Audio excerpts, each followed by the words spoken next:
Namalengke ako mga mare, pero hindi na ako nag-video.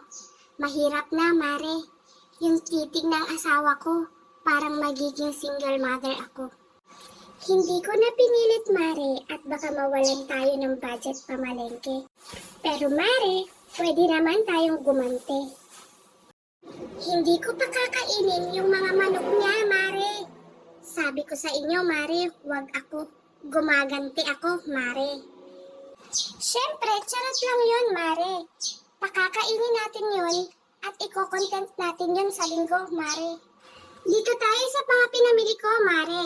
Bumili nga pala ako ng karne ng baboy, karne ng manok, atay ng manok, matambaka, sariwang maliliit na hipon o yung tinatawag naming jumping salad. At syempre, dilis. Hindi na ako bumili ng tilapia, Mare. Kasi hindi na siya yung tilapiyang kilala ko. Yung tilapiyang dating pangmasa.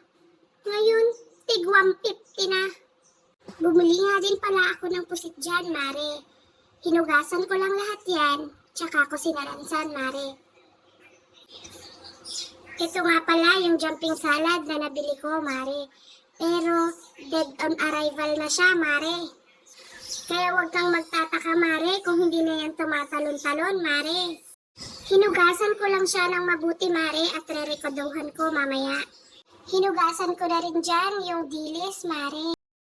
O siya, Mare, hanggang dito na lang, Mare. Bye! Salamat!